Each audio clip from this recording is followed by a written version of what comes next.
pasal yang keempat ayat yang ke-17. Sudah buka semua, dapat katakan amin. Lalu kita akan baca bersama-sama. Manusia baru. Sebab itu kukatakan dan kutegaskan ini kepadamu di dalam Tuhan.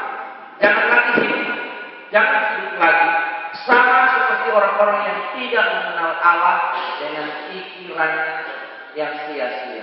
Hari ini firman Tuhan berjudul ekstasi keserupaan Kristus. Nah, Bapak Ibu Saudara yang dikasihi oleh Kristus Yesus, ayat ini terambil dari surat pastoral atau surat penggembalaan Rasul Paulus kepada jemaat di Efesus. Sebelum kita masuk dan kita membahas firman Tuhan ini yang akan membawa manfaat dalam kehidupan keseharian, dalam kita menjalani hidup Kristen kita di masyarakat, di gereja, di marketplace, bisnis dan lain sebagainya, kita akan melihat yang pertama tentang latar belakang jemaat di Efesus. Dalam perjalanan misi Rasul Paulus di Efesus, dia mempertobatkan gereja di Efesus. Orang-orang di Efesus mengalami perjumpaan oleh pemberitaan Injil Rasul Paulus. Oleh pemberitaan Injil itulah lalu kemudian gereja berdiri. Nah, orang-orang di Efesus itu mereka adalah orang-orang yang sebelumnya tidak mengenal Allah, tetapi kemudian mengenal Allah oleh pemberitaan Rasul Paulus. Mereka menjadi sebuah gereja. Orang-orang yang tadinya menyembah berhala, orang-orang yang tadinya hidup dalam hedonisme, yang tidak mengenal Allah, yang acuh tak acuh, mereka apatis terhadap kebenaran firman Tuhan, jauh dari pengenalan akan Allah. Sekarang mereka mengenal Allah oleh pemberitaan Injil itu. Lalu kemudian dalam menjalani kehidupan Kristen mereka digembalakan lewat surat pastoral oleh Rasul Paulus. Nah, kita lihat surat pastoral dalam Efesus pasal yang keempat ayat yang ke-17.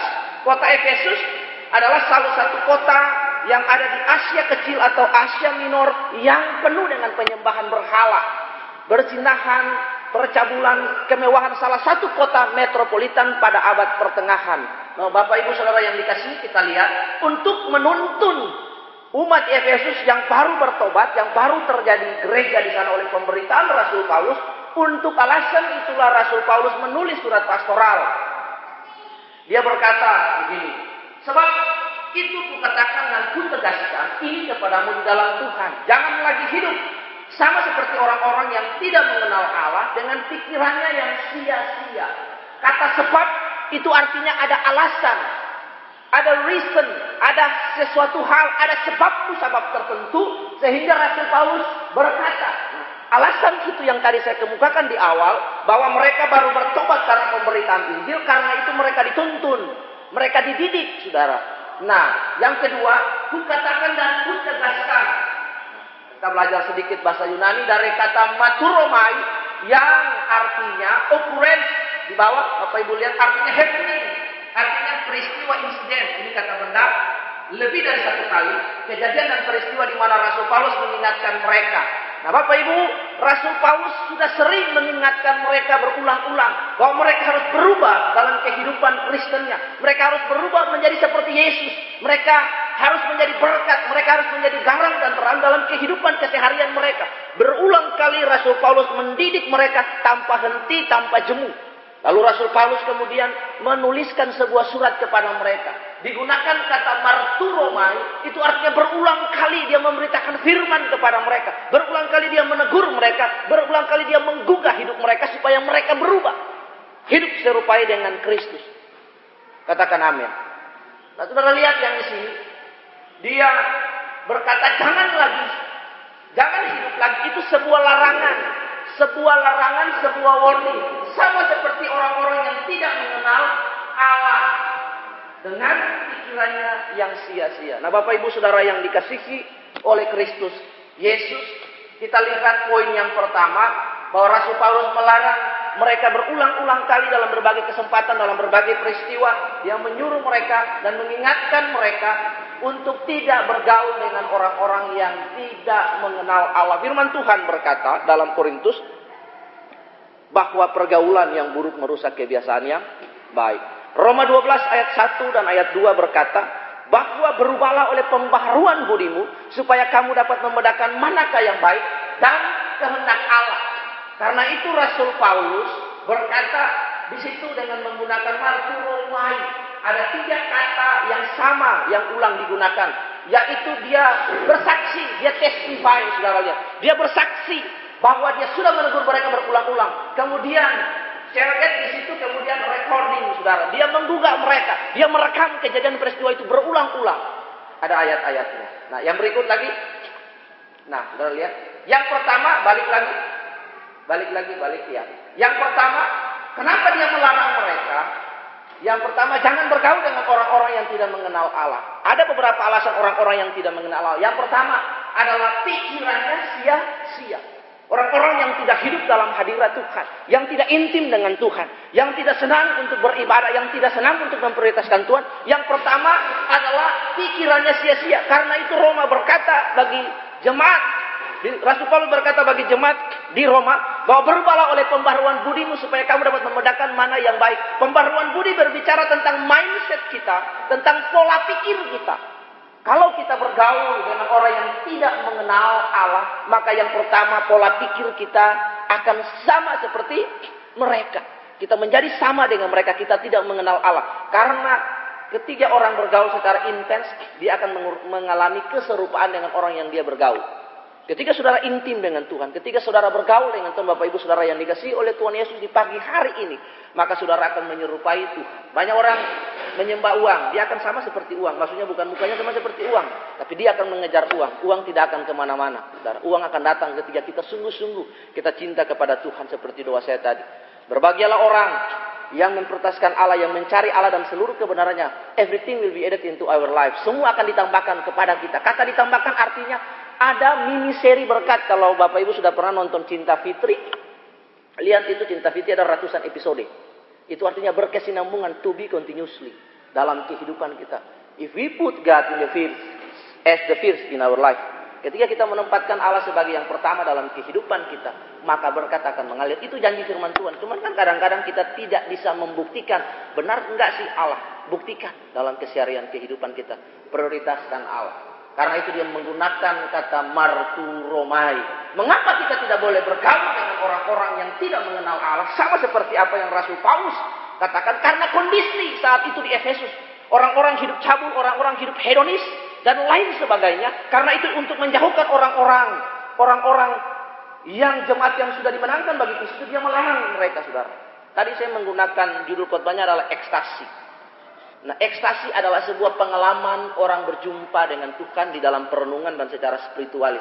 Hari ini kata ekstasi digunakan secara negatif untuk obat. Supaya orang-orang mengalami suatu terobosan dalam pikiran, mengalami sesuatu dengan pikirannya. Dia terawang-awang. Nah, bisa lewat pil koplo, lewat ganja dan lain sebagainya. Kemudian dia minum ganja, pil koplo. Kalau suasananya lagi sedih, dia ikut sedih. Kalau suasananya lagi tertawa, dia ikut tertawa. Iya. Kalau dia lagi takut banjir, di situ ada air walaupun kecil genangan, tapi dia takut menyeberang, itu banjir. Dia mengalami suatu fenomena dalam pikiran, dalam roh dan jiwa, suatu ekstasi. Pengalaman spiritual, tapi spiritual bukan kepada Allah yang ditujukan, tapi kepada hal yang lain. Nah, itu ekstasi. Nah, ekstasi keserupaan Kristus artinya kita ingin mengalami apa yang Kristus alami, menjadi serupa dengan Dia. Nah, to be likeness Christ. Yang berikut. Iya. Pertama, pikiran kita knows, Bapak Ibu Saudara yang dikasihi oleh Tuhan Yesus, bahwa medan pertempuran yang terbesar bagi manusia adalah pikiran. Di pikiran kita bisa menolak Allah. Di pikiran kita bisa melecehkan Allah. Di pikiran kita bisa tidak datang di ibadah. Berbagai sesuatu terjadi di pikiran manusia. Karena itu Rasul Paulus berkata bahwa aku menaklukkan pikiranku kepada Kristus. Di dalam Filipi dia juga berkata bahwa hendaklah kamu berpikir perkara-perkara yang di atas, bukan perkara-perkara yang di bawah. Karena itu Bapak Ibu Saudara yang dikasihi Tuhan, Rasul Paulus lagi berkata kepada jemaat Efesus, jika mereka adalah manusia rohani, maka mereka akan mengerti perkara jasmani. Kalau saudara dan saya manusia rohani, pengertian manusia rohani adalah kita bisa mengenali apa yang Tuhan mau dalam hidup kita. Ketika perkara-perkara jasmani terjadi di sekeliling kita, kita bisa mengerti. Tetapi ketika kita menjadi manusia jasmani, maka ketika ada perkara-perkara rohani yang Tuhan akan perhadapkan bagi kita, jangan harap kita mengerti karena manusia jasmani tidak bisa mengalami hal-hal yang rohani. Yang setuju boleh berkata amin. Ini real, ini firman Tuhan. Sudah lihat. Nah, dia melarang mereka karena pikiran. Seseorang dengan gampang, dengan mudah bisa dipengaruhi alam pikirnya. Ketika kita bergaul dengan orang yang tidak mengenal Allah dan lain sebagainya. Karena pikiran mereka, dikatakan, balik lagi tadi Ardi. Yang pertama, tidak mengenal Allah dengan pikirannya yang sia-sia. Karena pikirannya yang sia-sia. Kata pikiran yang sia-sia adalah tidak ada pikiran Kristus dalam kehidupan mereka. Kita boleh bergaul dengan siapa saja, banyak orang, bangun relationship di mana, lewat media sosial, medsos, dan lain sebagainya. Tetapi ada satu hal yang firman Tuhan mau, untuk memilih orang yang bergaul dengan kita, itu kita harus pilih. Itu harus sesuai dengan apa yang Tuhan mau. Karena orang yang saudara pilih, itu mempengaruhi saudara. Apa yang ketika saudara bergaul dengan seseorang yang hidupnya tidak benar, dalam kehidupan di 5 tahun ke depan, saudara akan jadi sama seperti dia. Itu real, saudara lihat. Karena itu perhatikan dengan baik. Hidup Salomo hancur. Karena dia memperistri 300 gunung dan 700 istri yang tidak takut akan Allah. Kerajaannya split, terpelah menjadi 2. Simson hancur, saudara, hidupnya. Karena pergaulan yang buruk. Saudara lihat. Lagi berikut. Adalah pikirannya sia-sia, tidak mengenal Allah. Nah ini. Karena itu Einstein berkata bagi kita pagi hari ini, saudara lihat. Pikirkan Kristus, bro. Iya. Iya. Pikirkan Kristus. Think about the Christ. Ada lagu bilang, think about Islam. Ingat kasihnya, ingat kebaikannya. Memikirkan Kristus, pikiran Kristus. Einstein aja pintar, dia nunjuk lagi tepat kan? Iya. Mbak bro, mas bro, think about Christ. Pikirkan tentang Kristus. Kata pikirkan tentang Kristus, artinya kita menempatkan Allah dalam pikiran kita. Karena itu pilihan hari ini. Saya berkata bahwa ibadah mengandung janji untuk hari ini dan akan datang ibadah bukan saja hari ini. Tapi saudara akan dapat berkat dan kemudian ibadah itu akan menjadi berkat di kekekalan bagi Bapak Ibu. Karena ketika hari ini Bapak Ibu yang dirahmati oleh Kristus memilih, memutuskan untuk hadir di ibadah. Ada pikiran Kristus yang mendorong Bapak Ibu untuk hadir di ibadah. Dan Tuhan menghargai apa yang Bapak Ibu saudara lakukan. Allah sangat senang memfasilitasi kehidupan anak-anaknya. Ketika orang-orang itu mendahulukan Allah, memprioritaskan Allah, membuat Allah, hati Allah begitu gliding, saudara. Saudara lihat. Pikirkan Kristus, bro. Mari pikirkan tentang Kristus. Pikirkan perkara-perkara yang di atas. Hidup ini sementara. Hari ini saya berumur 40 tahun. 39, 40 tahun. Sisa umur saya 40 tahun. Firman Tuhan berkata 70 tahun, saudara. Sampai 80 sisanya adalah kesia-siaan dalam hidup ini. Mari kita mencari Tuhan dengan sungguh-sungguh, menempatkan Allah. Buktikan bahwa Allah itu hidup dalam kehidupan Bapak Ibu Saudara yang dikasihi oleh Tuhan. Everything will be added into your life. Semua akan ditambahkan dalam hidupmu jika. Cuman kan sering kita berkata dalam hidup ini, pikiran kita, mana mungkin sih? Kayaknya saya ragu deh. Percaya saja. Itu firman Tuhan dan firman Tuhan sudah tidak mungkin bohong. Jikalau kita percaya Alkitab dengan otoritasnya, maka itu berbanding lurus dengan kepercayaan kita. Itu akan terjadi. Sama seperti sugesti. Saudara lihat. Saudara percaya bisa berjalan di atas api? Percaya. Bila untuk yang percaya berjalan di atas api aja tidak terbakar. Apalagi firman Tuhan yang berotoritas. Percaya.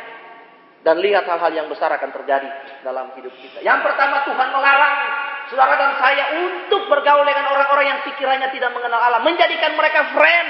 Tidak jadi masalah. Tapi untuk bergaul menjadi akrab dengan mereka, no. Hanya sebatas, halo friend. Halo, dari mana? Itu saja. Itu is okay. Tapi untuk memilih untuk bergaul intens. Karena akan terjadi intrasosial friendship. Kita bertukar pikiran dengan mereka. Kita bergaul dengan mereka. Ada transfer roh. Ada transfer karakter dalam hidup kita. Karena itu, saudara, mari.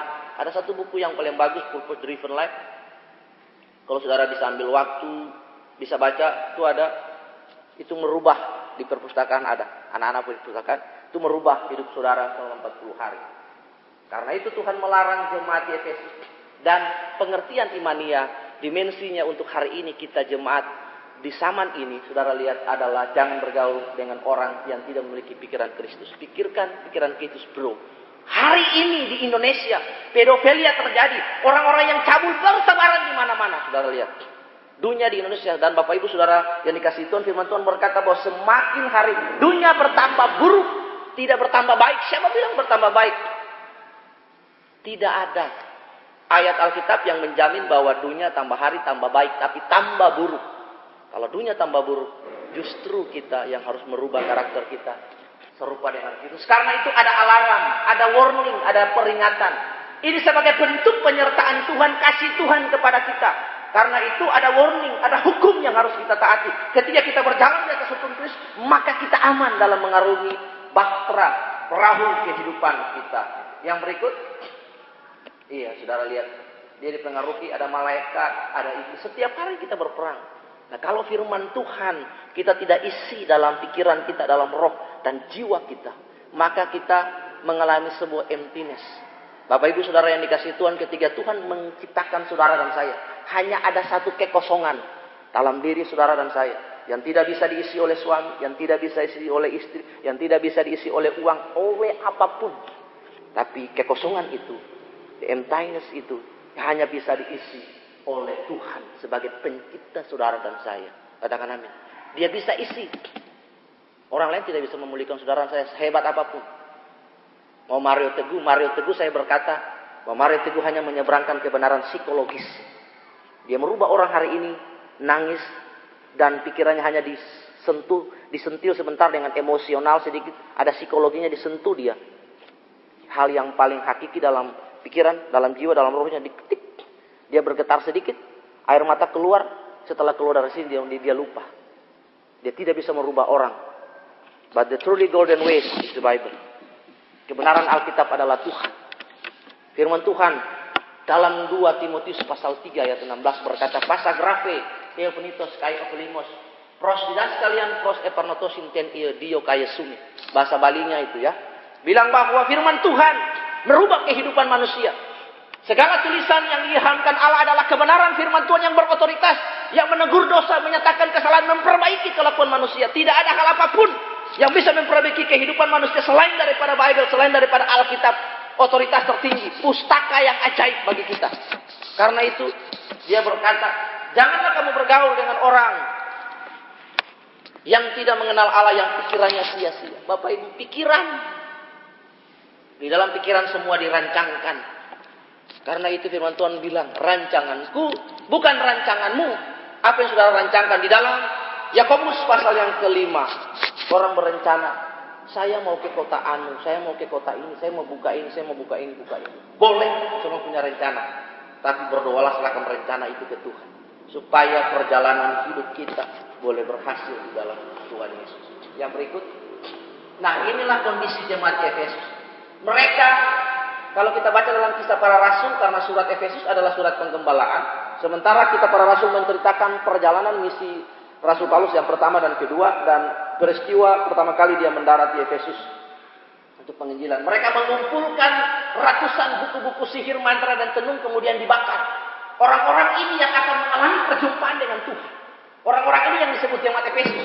Kepada orang-orang inilah Rasul Paulus menulis catatan, menulis peringatan, menulis warning, menggugah mereka supaya kehidupan mereka mengalami ekstase keserupaan Kristus, mengalami suatu pengalaman yang dalam dengan Tuhan, bukan pengalaman karena pil koplo. Ada minum pil koplo pakai aqua sedikit. Kemudian lagu house musik. Iya kan? Lagu house musik. Ku hamil duluan, sudah 3 bulan. Wah. Setelah itu keluar dari akas-akar gedung diskotik, lupa. Masalah masih ada, kekosongan hanya bisa diisi oleh Kristus. Orang-orang ini, mereka menanggalkan kitab-kitab sihir mereka, semua hal-hal yang berbau sihir, lalu mereka mendedikasikan hidupnya kepada Rasul Paulus, lalu Rasul Paulus mendidik mereka supaya tidak mengalami ekstase karena hedonisme, libido karena hal-hal yang lain, tapi libido karena Kristus, saudara. Libido digunakan itu artinya gairah, puncak untuk sesuatu, passion. Nah, kata libido, ada penggunaan kata dalam bahasa Inggris yang paling tinggi adalah passion. Itu suatu gairah yang memuncak kepada Tuhan. Luar biasa.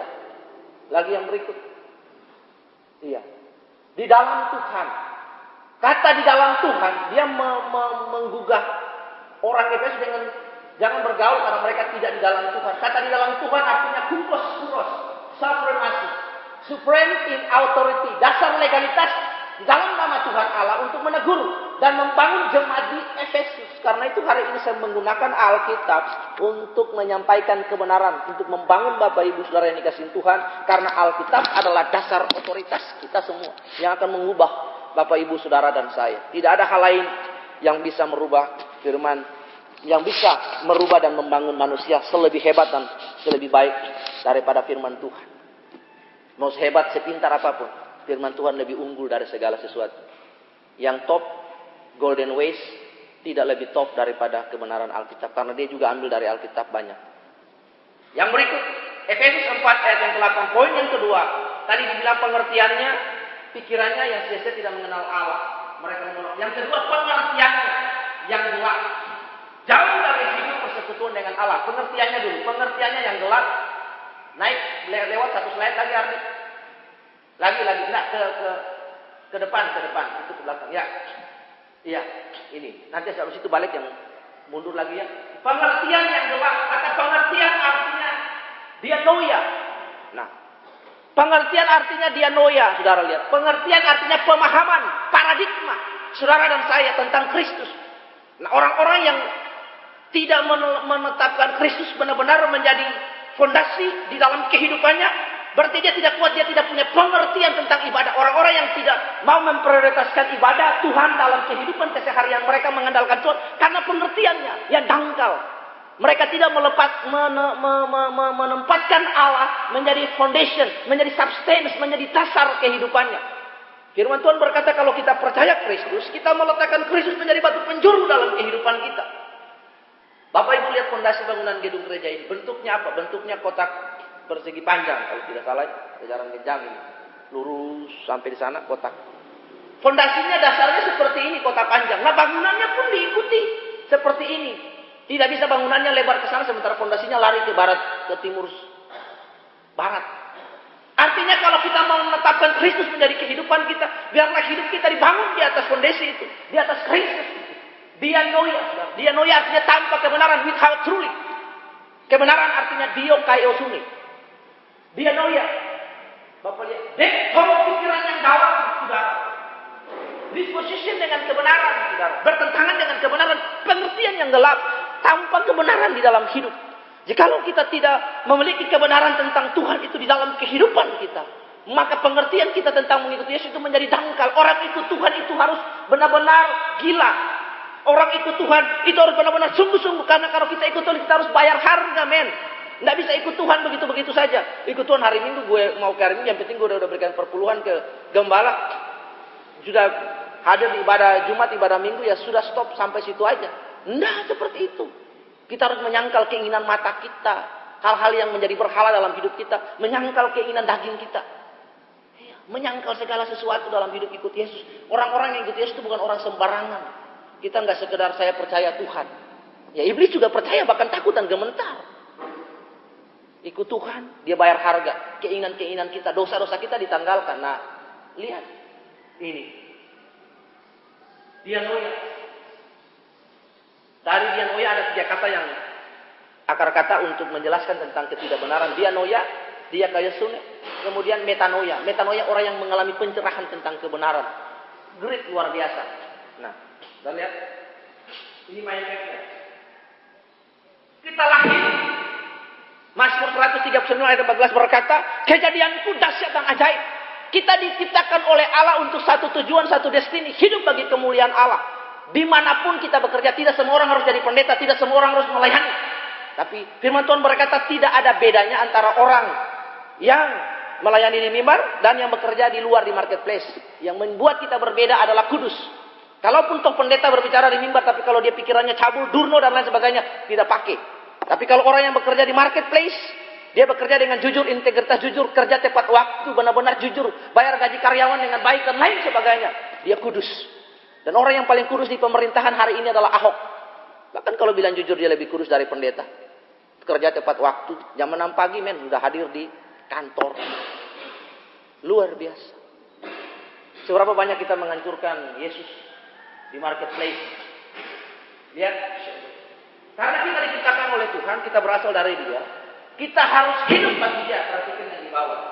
Kita hidup bagi Dia. Yohanes 10 ayat 10 berkata bahwa Yesus datang supaya memberi hidup dan hidup bagi kita dalam berbagai-bagai kelimpahan damai sejahtera dan lain sebagainya. Karena itu ketika kita kematian kita faktanya adalah kita berguna bagi Allah. Orang yang lahir dari Allah tapi hidup bagi dunia, kematiannya akan menjadi sesuatu yang momok buruk. Tidak ada kekekalan dalam hidupnya. Balik lagi, mundur ke belakang. Iya, ini yang dimaksud dengan pengertian yang gelap. Yang kedua, Tuhan melarang jemaat di Efesus lewat catatan Rasul Paulus yang diilhamkan oleh Roh Kudus untuk melarang orang-orang jemaat yang di Efesus yang sudah tinggal di dalam Tuhan untuk bergaul. Yang pertama, orang-orang yang pikirannya sia-sia. Yang kedua, orang-orang yang pengertiannya gelap. Yang ketiga adalah jauh dari hidup persekutuan dengan Allah. Yang maju. Ya lagi. Iya. Jauh dari hidup persekutuan dengan Allah. Ini poin yang ketiga. Kita buka Kejadian pasal yang keempat ayat yang ke-16. Bapak Ibu Saudara yang dikasihi oleh Tuhan Yesus. Kejadian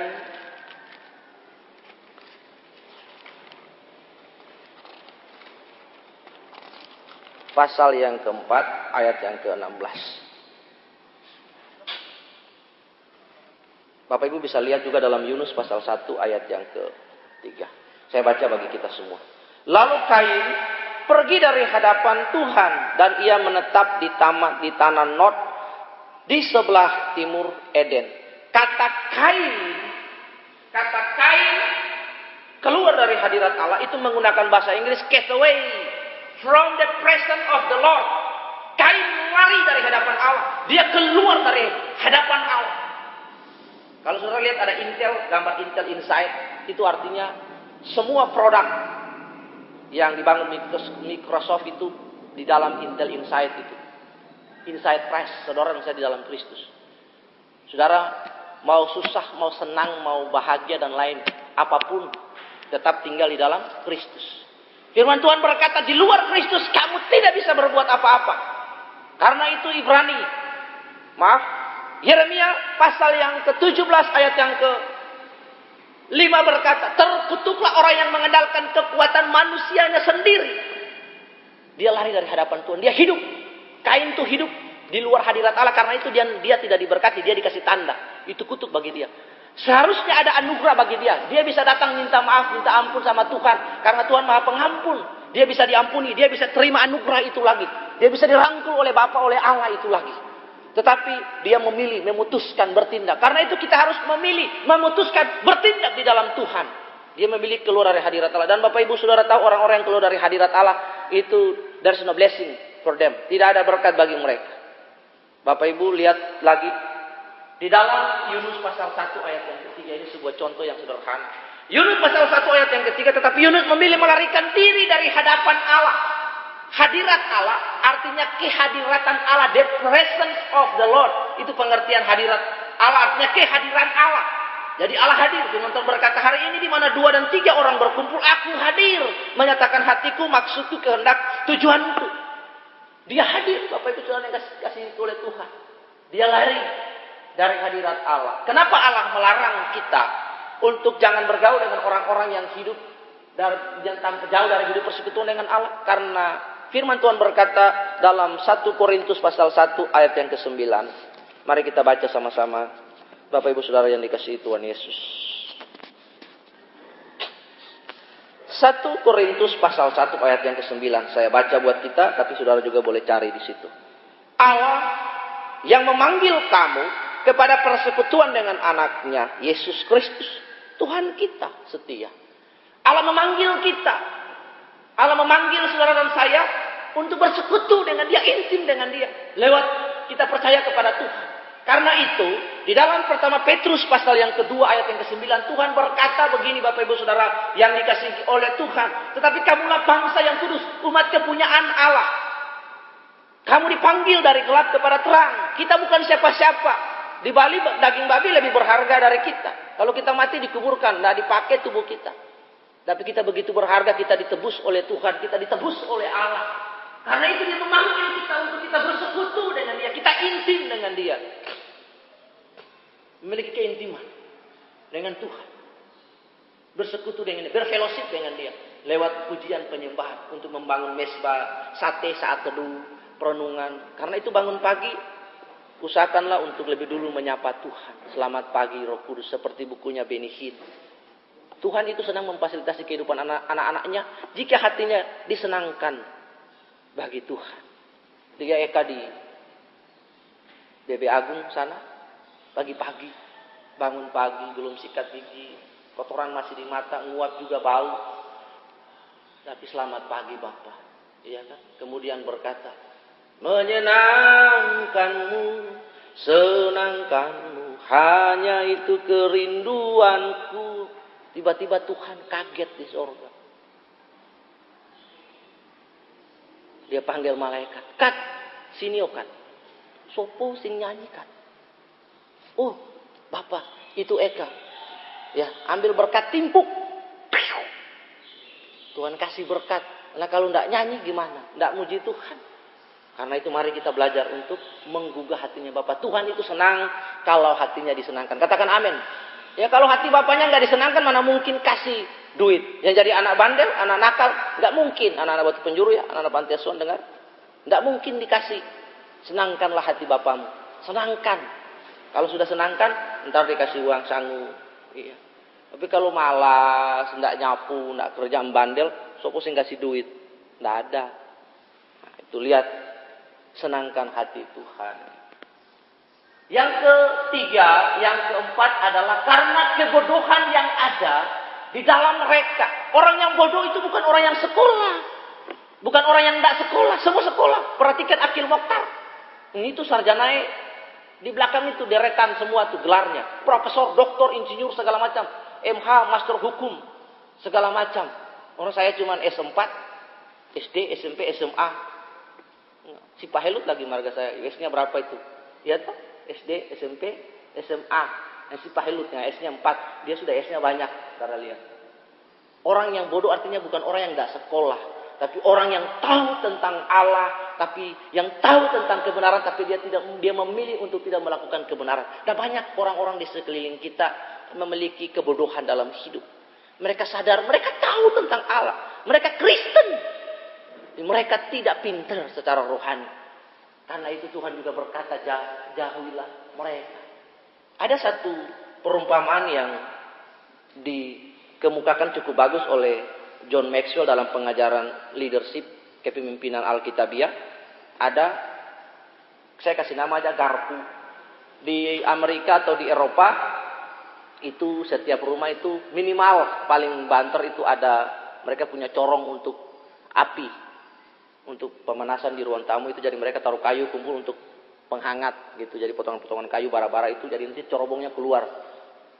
Di situ ada penjepit bara api yang namanya poker.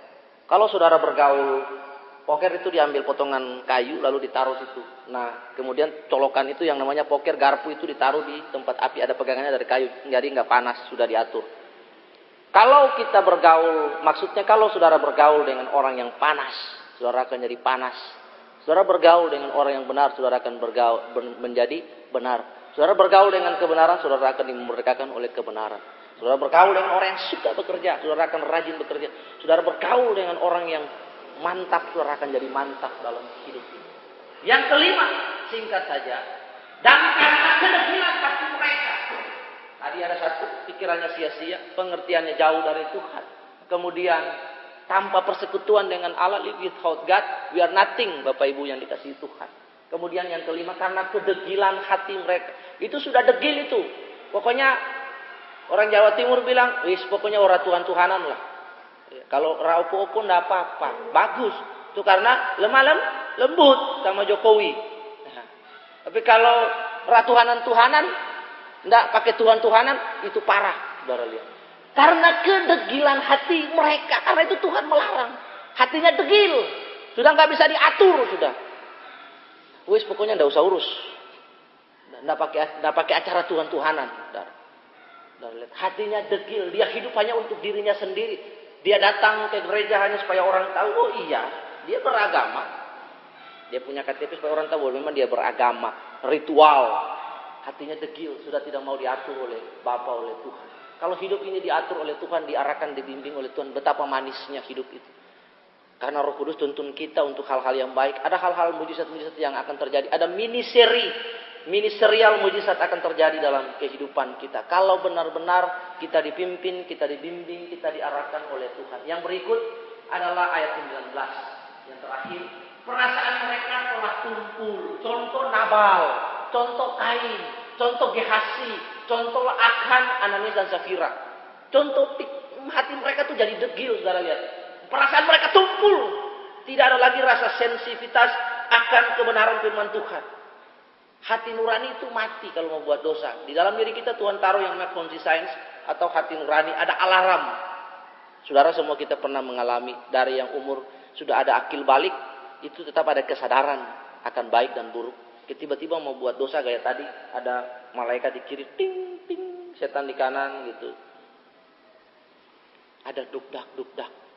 Wih, kira-kira ini mau ambil uangnya orang. Wih, dosa ini.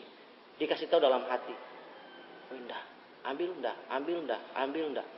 Wih, saya enggak ambil, memang kalau saya enggak ambil, saya tidak berdosa. Tapi saya butuh dalam hidup ini. Akhirnya ambil, hati nurani. Nah, kalau setiap hari kita membiasakan diri, hati nurani kita tumpul lama-lama, kita tidak mengerti. Karena itu mari lihat. Sering kali kita belum pantas untuk kita menjadi anak Allah. Karena apa? Yang sebelah kanan, yang sebelah kiri tidak pantas karena apa? Kita malas untuk berjuang. Malas untuk berjuang artinya malas untuk mengusahakan supaya kita mengalami ekstase, keserupaan Kristus dalam hidup ini. Untuk menjadi serupa, perilaku kita jadi baik, kita harus berjuang keras dalam hidup. Perhatikan orang-orang yang terlibat narkoba. Jangkis. Hidup mereka sangat sulit. Mereka itu terikat oleh belenggu narkoba itu, pikiran mereka, mindset mereka, hidup mereka, keterikatan, kebergantungan mereka kepada dosis itu. Tapi ketika mereka mau berjuang untuk hidup ini, dia bebas, free, merdeka. Apa yang dilakukan Jokowi, Bapak Ibu Saudara yang dikasih Tuhan? Dia berjuang untuk Jakarta, saudara lihat, yang kumuh, yang lain, untuk menata Jakarta. Tapi ada saja orang-orang yang dekil hatinya. Saudara lihat, hari ini Surabaya berubah total di hadapan Allah. Karena seorang yang bernama Risma, wali kota, sekalipun dia muslim, tapi ada roh Allah dalam dia. Dia menata semua, hujan-hujan keluar dan lain sebagainya, membuat sesuatu. Itu orang-orang yang dipakai oleh Allah. Sekalipun dia tidak mengenal Allah, tapi luar biasa hidupnya. Dia pantas mendapatkan wali kota, predikat wali kota Surabaya yang terbaik. Dan dia pantas dipertahankan. Bilang perlu seumur hidupnya. Sesuatu yang luar biasa. Apakah saudara orang-orang begitu saja pantas di marketplace di luar sana? Apakah kita pantas dari anak Allah? Kristus sudah menebus kita. Firman Tuhan berkata bahwa hidupku sekarang bukannya aku lagi. Karena itu aku hidup untuk Kristus. Kita tidak punya hak, Bapak Ibu Saudara kasih Tuhan, kita tidak punya hak atas hidup ini.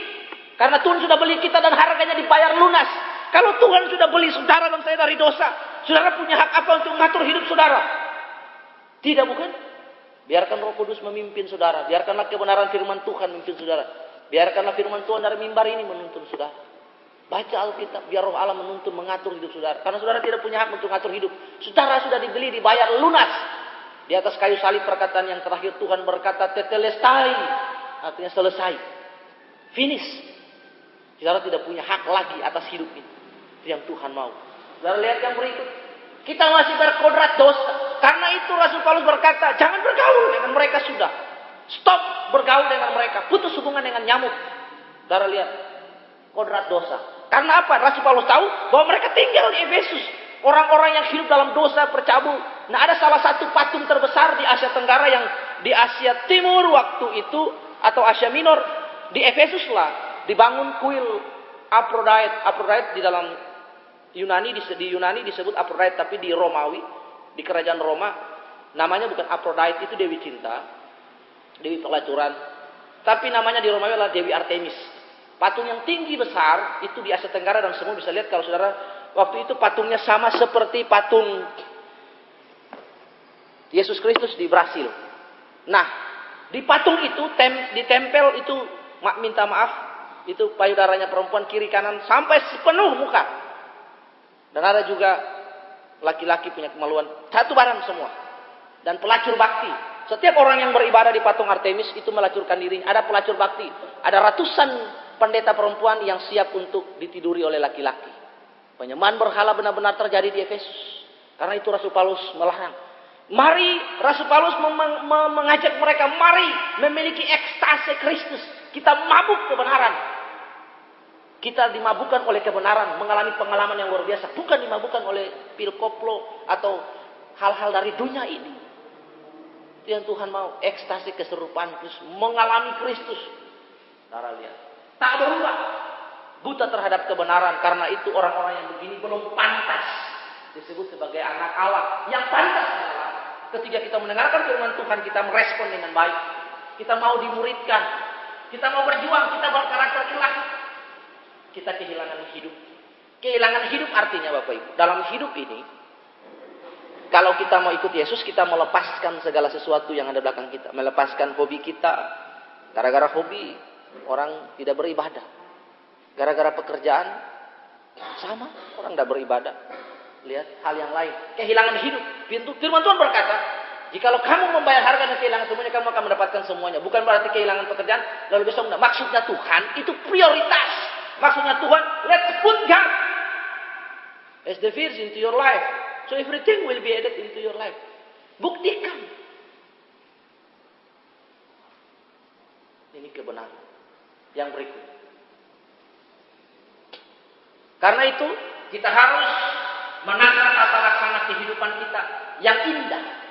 Pertama yang indah, kita bersandar kepada Allah. Bersandar kepada Allah. Kita bisa berkata, ujilah aku Tuhan, cobalah aku Tuhan, selidiki hatiku dan jiwaku. Nah, kita bisa bernyanyi, Daud berkata, Tuhan selidiki aku Tuhan, ini aku Tuhan. Sesuai dengan kehendaknya Allah. Ada lagu yang sering kita nyanyi, pendek sekali. Suka-sukamu Tuhan, suka-sukamu Tuhan, sekaret wis Gusti, aku wis melo aja. Suka-suka Tuhan mau bawa saudara kemana. Yang dia ngatur hidup saudara dan saya. Amin. Kalau Tuhan yang atur, Tuhan yang pimpin, semuanya jadi indah. Semuanya jadi hebat, semuanya jadi dahsyat. Nah kalau saudara ngatur hidup saudara, Tuhan atas kehidupan ini siapa? Penguasa, Tuhan atas kehidupan ini siapa? Tuhan. Karena itu biar Tuhan yang mengatur kita, Tuhan yang menuntun hidup kita. Hari ini, yang berikut, ada kemuliaan Allah yang dipancarkan dalam hidup kita. Kita jadi garang dan terang. Belum pernah dimiliki. Adam belum mencapai.